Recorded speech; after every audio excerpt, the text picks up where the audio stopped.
Hey y'all, if you want to make delicious 2-ingredient biscuits like this, just like your mama made them, then keep watching because I have an easy recipe coming your way. Preheat your oven to 450 degrees.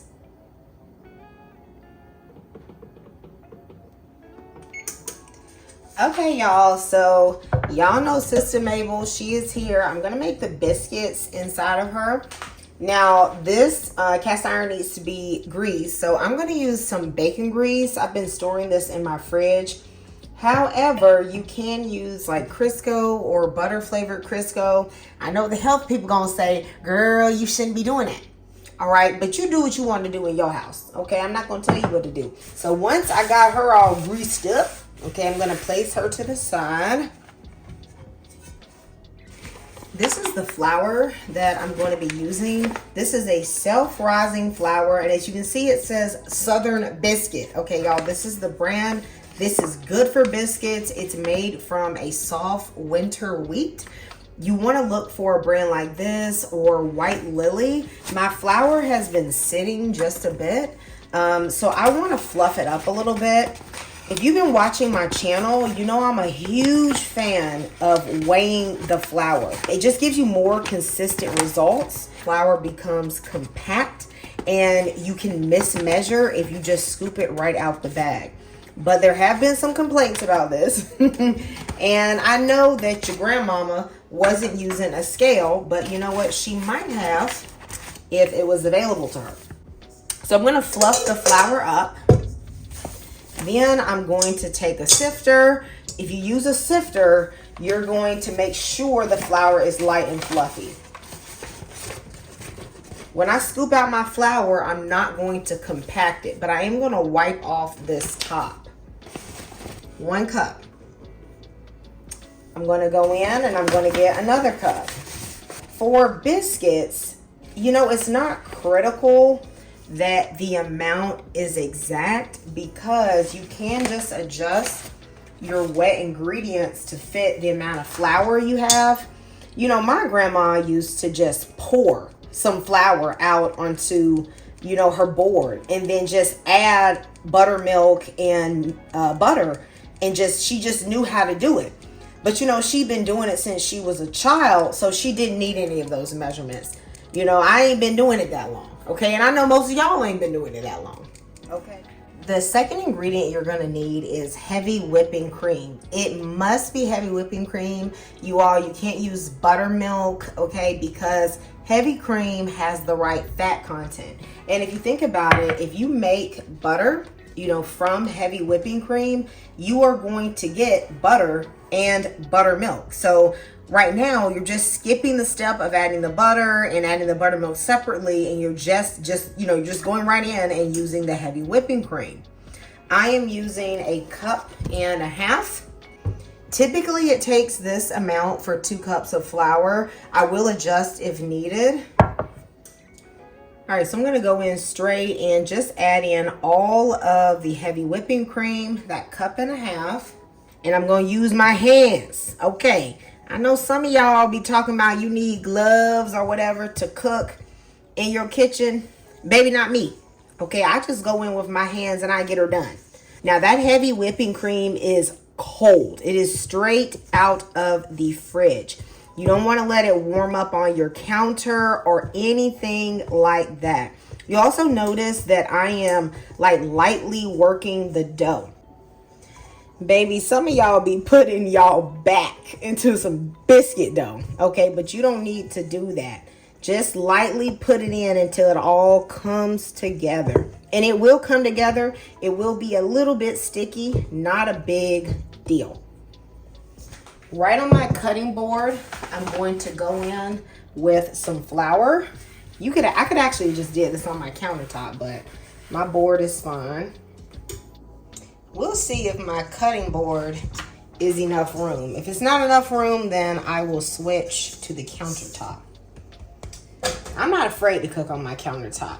Some of y'all be like, you know, you be acting like you can't wash the countertop. Okay.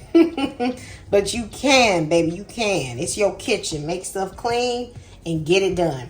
All right. So I am going to press out my dough. I like to add some layers of sorts to my biscuits. So I'm gonna cover all the dough with flour on both sides. Then I'm going to fold it over. I'm gonna make sure there's that little bit of flour. I'm even gonna throw in some of these little biscuit scraps, okay? And then I'm gonna press it down lightly again. Then I'm gonna take a little bit more flour, make sure it's covered. Doesn't have to be a thick layer or anything. You just want some. To me, that creates sort of these distinctive layers in your biscuits. Then I'm going to gently flatten it out again. Refrain from overworking it. And I don't use a rolling pin. I just like using my hands. I'm going to put a little bit more flour. Then I'm going to fold it over again. Now, if you look right here, you're gonna see there's some layers being formed. I think this method gives you a flakier biscuit without overworking the dough. Okay, so this is the last layer I'm gonna do. So now we're ready for some cutting. Now me, if I'm not trying to do this for the camera, I'm gonna take a knife and cut out some square biscuits. I don't care about them being round or anything like that. But for y'all, I have a couple different biscuit cutters. So I use this one a lot. This is for your big cat face biscuit. And actually one of my favorites is the baby biscuit. Isn't that adorable? I went to a restaurant that served baby biscuits. They were so cute. So I'm gonna use this biscuit cutter. I'm gonna put a little bit of flour around the edge. If you don't have a biscuit cutter, glass is fine.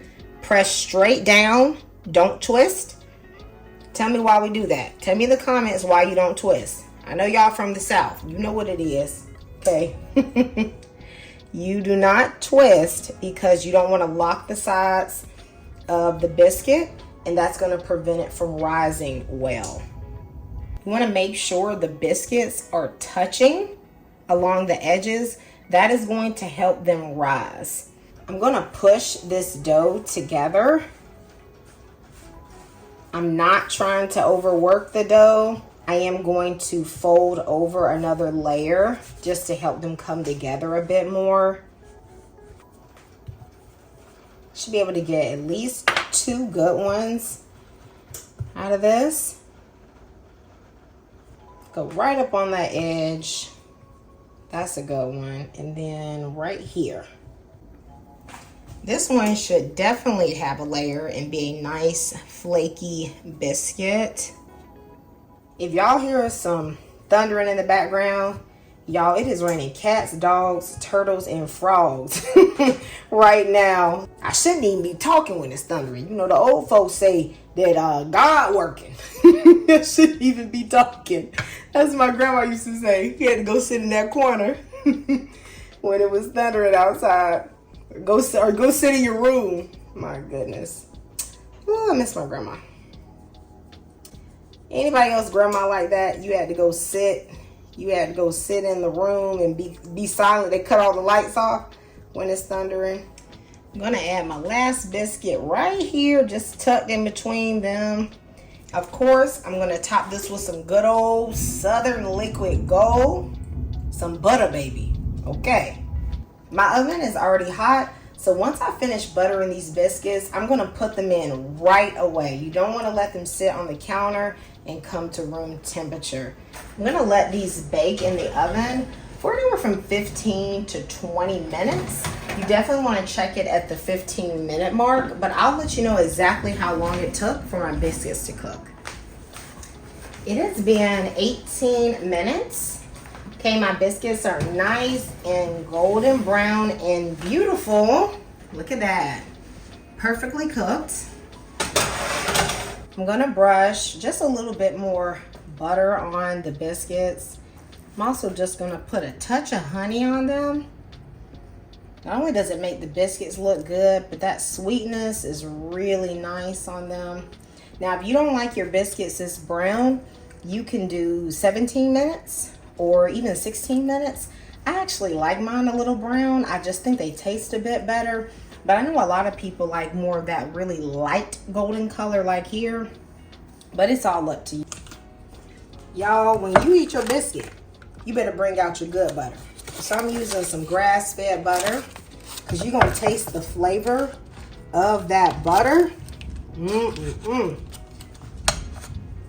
at that. Look at that. Isn't that beautiful? This biscuit is nice and fluffy because I did not overwork that dough. Has a really nice crumb to it and a really nice taste to it. If butter's not your thing, I have some carrot cake jam, homemade preserves. You go ahead and use some of that to your biscuit. Y'all, that's so good. Let me know if you are going to try this recipe, and I'll see you next time in Kamira's Kitchen. Goodbye and God bless.